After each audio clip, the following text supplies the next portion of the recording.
Hello everyone, ఇలాంటి videos మీకు ముందుగా కావాలి అనుకుంటే మా ఛానల్ని సబ్స్క్రైబ్ చేసుకొని పక్కనే ఉన్న బెల్ ఐకాన్ని క్లిక్ చేయండి. అప్కమింగ్ రివ్యూలోకి వెళ్ళిపోదాం. బాలు క్యాబ్లో ఉన్న తన కస్టమర్స్తో నా వైఫ్ చాలా టార్చర్ చేస్తూ ఉంటుంది అని చెప్పడంతో అదే టైంకి కరెక్ట్గా మీనా బైక్పై అలా బాలు కార్ దగ్గరికి వచ్చి డాష్ ఇస్తుంది. అలా ఇద్దరు ఎవరో స్ట్రేంజర్స్లా తెలియని వాళ్ళ గొడవ పడుతూ ఉంటే అదంతా చూసి కస్టమర్ అండ్ ట్రాఫిక్ పోలీస్ ఇద్దరిని ఆపుతూ ఉంటారు. అప్పుడే ట్రాఫిక్ పోలీస్ బాలు మీనా ఇద్దరు వైఫ్ అండ్ హస్బెండ్ అని తెలుసుకుని ఒక్కసారిగా షాక్ అయిపోతారు. సార్ 500 అంటే మా వల్ల కాదు సార్, ఎలా అయినా మమ్మల్ని వదిలేయండి సార్, ప్లీజ్ సార్ అని బ్రతిమలాడేసరికి మీ ఇద్దరు వైఫ్ అండ్ హస్బెండ్ అన్నప్పుడే నా ఫ్యూజులు ఎగిరిపోయాయి, ఇంకా నేనేం చేస్తాను, వెళ్ళండి వెళ్ళండి అని చెప్పి ఇంకా వాళ్ళనైతే పంపించేస్తారు. అలా బాలు మీనా ఎంతో హ్యాపీగా ఇంటికి రీచ్ అవుతారు. అదే టైంకి ప్రభావతి తన రూమ్లో నిద్రపోతూ ఉండడంతో శృతి మెల్లగా మీనా దగ్గరికి వచ్చి మీనాని తన రూమ్కి తీసుకువెళ్తుంది. మీనా, నువ్వు సూపర్, ఇలాగే ఉండు, ఎందుకంటే నేను నీతో మంచితనంగా ఉంటున్నానని మా మోమ్కి ఆంటీ కంప్లైంట్ ఇచ్చారు, అందుకే ఇందాక రివర్స్ డ్రామా వేశాం కదా, ఇప్పుడు మాత్రం మనం ఇలానే టామ్ అండ్ జెర్రీలా కొట్టుకుంటూ ఉండాలి, అప్పుడు ఆంటీ హ్యాపీగా ఫీల్ అవుతుంది, తర్వాత ఒక్కరోజు ఆంటీకి జలకిద్దాం అని శృతి అక్కడి నుండి వెళ్ళిపోతుంది. ఇది ఇలా ఉండగా నెక్స్ట్ డే మార్నింగ్ అవుతుంది. అప్పుడే కరెక్ట్గా శోభ మీనా వాళ్ళ ఇంటికి వస్తుంది. ఇంకా అలా చూస్తూ ఉంటుందన్నమాట అందరి వైపు. ప్రభావతి, ఏంటి శోభ గారు, మీరు వచ్చి చాలాసేపు అయింది, రండి రండి కూర్చోండి అని అంటుంది. నేను కూర్చోవడానికి రాలేదు, లెక్కలు సరిచూడ్డానికి వచ్చాను, ఎక్కడ ఎక్కడ మీ ఇంట్లో వాళ్ళు అని అడుగుతారు పొగరుగా శోభ. వస్తున్నారు, ఏ మీనా, రోహిణి అమ్మ, అందరు రండి అని అందరినీ పిలుస్తుంది. ఇంకా మీనా ఏమీ మాట్లాడకుండా సైలెంట్గా చూస్తూ ఉంటుంది. అప్పుడే కరెక్ట్గా రోహిణి వాళ్ళందరూ పలకరిస్తారు. మీనా మాత్రం ఏం మాట్లాడకుండా సైలెంట్గా ఉంటుంది. ఏంటి మీ మధ్యలో కోడలికి పొగరు బాగా ఎక్కువైనట్టుంది, అందుకే ఎవరితో ఏం చేస్తున్నారు, ఎవరితో మాట్లాడుతున్నారు, ఎవరితో బిహేవ్ చేస్తున్నారన్నది కూడా తెలుసుకోకుండా చాలా వేషాలేస్తోంది అని అంటారు. ఏం చేసింది, ఏయ్ మీనా, ఏమన్నావే అని అడుగుతుంది. నేనేమీ అనలేదు, దాడికి ప్రతిదాడి చేశాను అంతే అని అంటుంది మీనా. దాని గురించి వదిలేయండి, దానికి ఏం తెలుసు, అయినా తను చదువుకుందా ఏంటి, లేదు కదా, మీరింకా ఎందుకు బాధపడుతున్నారు, సరే ఎందుకు వచ్చారు వదిన గారు అని అడుగుతుంది ప్రభావతి. ఎందుకు వచ్చానంటే మా శృతి నగలని తీసుకువెళ్ళడానికి వచ్చాను అని అంటుంది. ఒక్కసారిగా ఇంకా అలా షాక్లో ఉండిపోతారనమాట వెంటనే ఫ్యామిలీ మెంబర్స్ అందరూ. నగలు తీసుకెళ్ళడం ఏంటి అని అడుగుతుంది ప్రభావతి. ఇంకా మీనా అలా చూస్తూ ఉంటే ఏం లేదు, ఈ ఇంట్లో ఇద్దరు దొంగలున్నారు కదా, అందుకే మీ నగలు ఎలా ఉన్నా మీకేం ప్రాబ్లం లేదు, ఎందుకంటే మీది ఉండేది తులం 2 తులాలే, కానీ నా కూతురు రోహిణికి నేనిచ్చింది 100 గ్రాముల బంగారం. అసలే ఇప్పట్లో బంగారం రేట్లు పెరిగిపోతున్నాయి, రోడ్డుపై నడుచుకుంటూ వెళ్ళాలన్నా ఎవరు ఏం చేస్తారోనని భయంగా ఉంది, ఎక్కడ మెల్లో గొలుసు లాక్కు వెళ్తారోనని, అలాంటిది ఇద్దరు దొంగలు ఉన్న ఈ ఇంట్లో నేను ఎందుకని గోల్డ్ దాచిపెట్టాలి, నా కూతురు నగలు నా దగ్గర ఉంటే అవి సేఫ్గా ఉంటాయి అని అంటుంది శోభ. మమ్మీ, అసలు ఏం మాట్లాడుతున్నావు, నీకు అర్థమవుతుందా అని అంటుంది శృతి.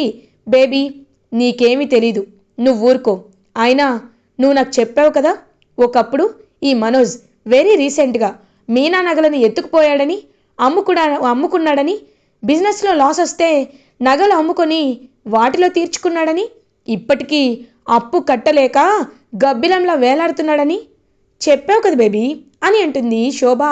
ఒక్కసారిగా రోహిణి మీనా వాళ్ళందరూ షాక్ అయిపోతారు. ప్రభావతి ఏమో, ఏమా శృతి, ఇంట్లో విషయాలు చెప్పావా అని అడుగుతుంది. అవును చెప్పాను, తప్పేముందంటే నేనేమైనా జరగని చెప్పానా, లేకపోతే కల్పించుకొని చెప్పానా, జరిగిందే చెప్పాను కదా అని అంటుంది శృతి. ఇంకలా మీనా, ఇదంతా నీ వల్లే మన ఇంటి పరువు తీయడానికి నువ్వే శృతికి కావాలని రెచ్చగొట్టావు కదా, వాళ్ళమ్మకి నిజం చెప్పమని చెప్పావు కదా అని అంటుంది ప్రభావతి. అత్తయ్య, మీరు అర్థం ఉండి మాట్లాడుతున్నారో, అర్థం లేక మాట్లాడుతున్నారో, లేకపోతే మీకు ఎవరిని తిట్టాలో గతి లేక మీ డబ్బున్న కోడల్ని తిడితే ఎక్కడ నొచ్చుకుంటారోనని నన్ను తిడుతున్నారో నాకైతే అర్థం కావట్లేదు. నేను ఇందులో కల్పించుకున్నానా? ఇంక నేను శృతికి చెప్పాను ఇంట్లో విషయాలు బయటకి వెళ్ళకూడదు అని. కానీ అంతకంటే ముందే శృతి వాళ్ళ అమ్మకి చెప్పినట్టుంది. నేనెందుకు కావాలని రెచ్చగొడతాను? ఒకవేళ అలా రెచ్చగొట్టేదాన్ని అయితే శృతి వాళ్ళ అమ్మగారికి చెప్పమన్ను. డైరెక్ట్గా నా తమ్ముడికి నా అమ్మకే చెప్తాను. అప్పుడు వాళ్ళు మా బస్తీ వాళ్ళందరినీ తీసుకువచ్చి మీ పెద్ద అబ్బాయి మనోజ్ని డబ్బులు ఇచ్చేంత వరకు కొట్టి కొట్టి చంపేవాళ్ళు. కానీ అవన్నీ నేను చేశానా? చేయలేదే. ఇంకొకసారి తప్పు లేకుండా నాపై నిందలు వేస్తే నేను ఊరుకోనత్తయ్య గారు అని అంటుంది మీనా. అది మాత్రమే కాదు, ఆ రోజు మా అమ్మాయి నల్లపూసల ఫంక్షన్లో ఈ మీనానే చైన్ కొట్టేసింది. ఇప్పుడేమో ఈ మనోజ్ లక్షలు మింగేశాడు. అలాంటప్పుడు ఇలాంటి దొంగలున్న ఈ ఇంట్లో మా అమ్మాయి ఉండడం సేఫ్ కాదు అని నాకైతే అనిపిస్తుంది. కాబట్టి బేబీ, నేను చెప్పేది విను. నువ్వు చాలా జాగ్రత్తగా ఉండాలి. ఏమో నీ దగ్గర డబ్బులున్నాయని వీళ్ళు నిన్ను కొట్టినా కొడతారు, కొట్టి ఆ డబ్బుల్ని లాక్కుంటారు, లేకపోతే దొంగతనం చేస్తారు అని అంటుంది శోభ. Mummy please ఇంకాపు. ఇంకా ఇంకా నిన్ను అరవాలని నేను అనుకోవటం లేదు. ఎందుకు మమ్మీ? ఎందుకు వీళ్ళపై నీకు ఇంత గ్రడ్జ్? ఎందుకు వాళ్ళని ఇంత డీగ్రేడ్ చేసి మాట్లాడుతున్నావు? అవును, ఒకప్పుడు ఏదో తొందర ఆపుకోలేక చెప్పేశాను నీకు ఇంట్లో గొడవ విషయం. అలా అని నువ్వు మా ఫ్యామిలీ పరువుని ఇక్కడికి వచ్చి తీయాలా? ఇది నా ఫ్యామిలీ, నా ఫ్యామిలీ. అలాంటప్పుడు నా ఫ్యామిలీపై వచ్చిన ప్రతి నింద నాపై పడ్డట్టే. సరే, నీకు కావాల్సిన నగలే కదా, తీసుకొని వెళ్ళిపో. బట్ ఒక్కటి గుర్తుపెట్టుకో, నా జీవితంలో ఇంకెప్పటికీ నేను కానీ రవి కానీ మీ ఇంట్లో అడుగు పెట్టం. డాడ్ మొహం, నీ మొహం చూడ్ను అని అంటుంది శృతి. ఒక్కసారిగా ప్రభావతి షాక్ అయిపోతుంది. అమ్మ శృతి, ఏంటమ్మా ఇంత చిన్న విషయానికి అంత పెద్దదా? అయినా అంత పెద్ద నిర్ణయాలు ఎందుకు తీసుకుంటావు అని అడుగుతుంది. లేదాంటీ, ఇలాగే చేయాలి.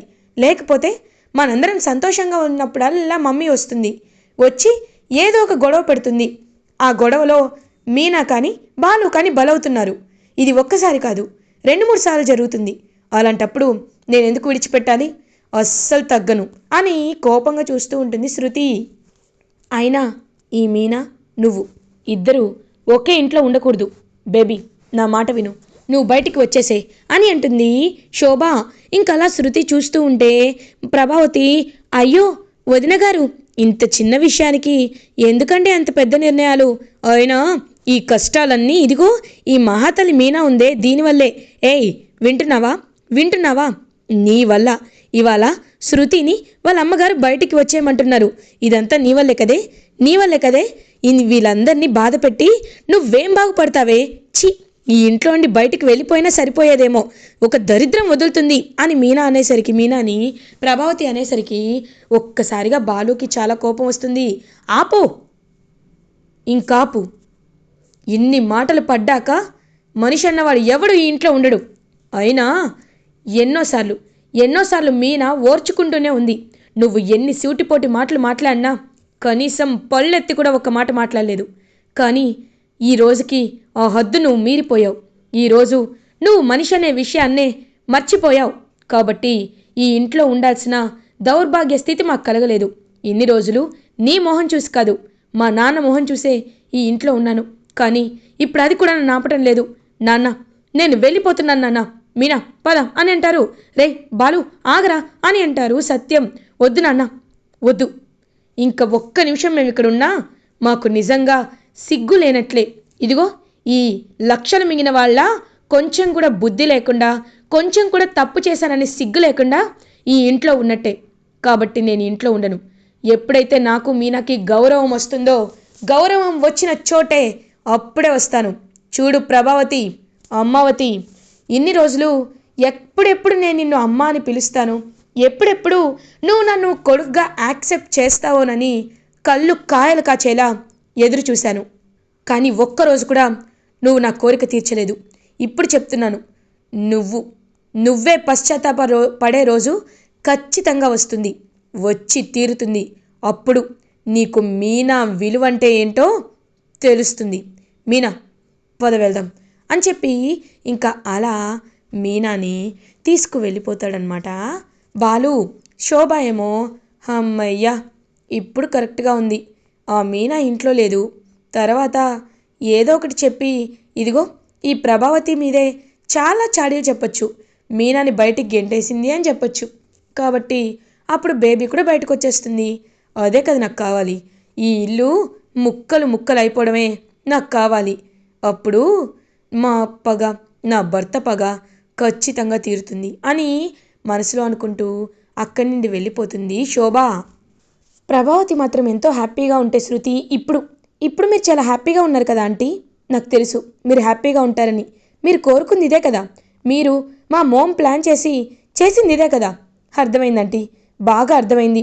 ఛీ, మీరు ఇలాంటి వారని అస్సలు అనుకోలేదు అని అలా అక్కడి నుండి వెళ్ళిపోతుందన్నమాట శృతి. ఇంకా రవి కూడా బాధపడుతూ అమ్మ నువ్వు కావాలని ఇదంతా చేస్తున్నావు అని అర్థమైంది. కానీ గుర్తుపెట్టుకో, అన్నయ్య చెప్పినట్టు ఖచ్చితంగా నువ్వు బాధపడే రోజంటూ వస్తుంది అని అందరూ ఒక్కొక్క మాట అనేసి వెళ్ళిపోతారు. రోహిణి మాత్రం ఏం మాట్లాడకుండా సైలెంట్గా ఉంటుంది. మనోజ్, అమ్మయ్య ఇప్పటికీ మనం అనుకున్నది జరిగింది.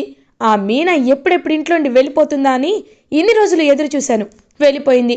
ఇప్పటి నుండి ఇల్లు ప్రశాంతంగా ఉంటుంది అని ఇంకా అలా ఆలోచించకుండానే హ్యాపీగా ఉంటాడు మనోజ్. ప్రభావతి మాత్రం బాలు మాటల్ని గుర్తు చేసుకుంటూ ఉంటుంది. ఇది ఇలా ఉండగా బాలు మీనా రాజేష్ దగ్గరికి వెళ్తారు. రాజేష్, రేయ్ ఇల్లు గురించి ఒక్క మాట నాతో చెప్తే నేనే వస్తాను కదరా. లక్కీగా మా ఇంటి పక్కన ఇల్లు ఒకటి ఖాళీ అయింది కాబట్టి నువ్వు హ్యాపీగా అక్కడికి రావచ్చు. ఎలాంటి ప్రాబ్లం ఉండదు, ప్రశాంతంగా ఉండొచ్చురా అని చెప్తారు. లేదురా కానీ అననేలోపు, రే నేనేం చెప్తున్నాను, ఆ ఇంట్లో నుండి నరకం నుండి బయటికి వచ్చేయడమే మంచిది. ఎందుకంటే పాపం రా మీనా, మీ అమ్మ గురించి తెలిసిందే కదా, ఎన్ని మాటలు అంటారో. ఆ మాటలన్నీ పడి పాపం ఎంత అలసిపోయిందో.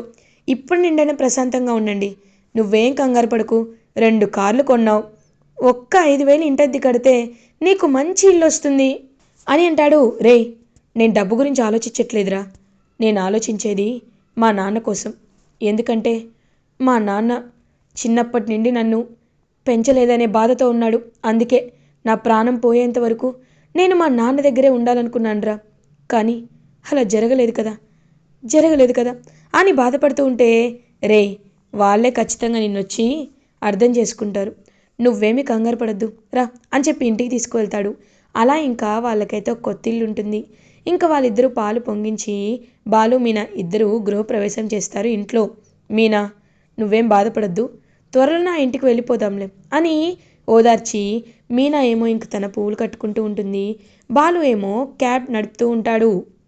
ఇది ఇలా ఉండగా ప్రభావతి, ఆహా ఆ పూలమ్ముకునేదాయి లేకపోతే ఈ ఇల్లు ఎంత ప్రశాంతంగా ఉందో.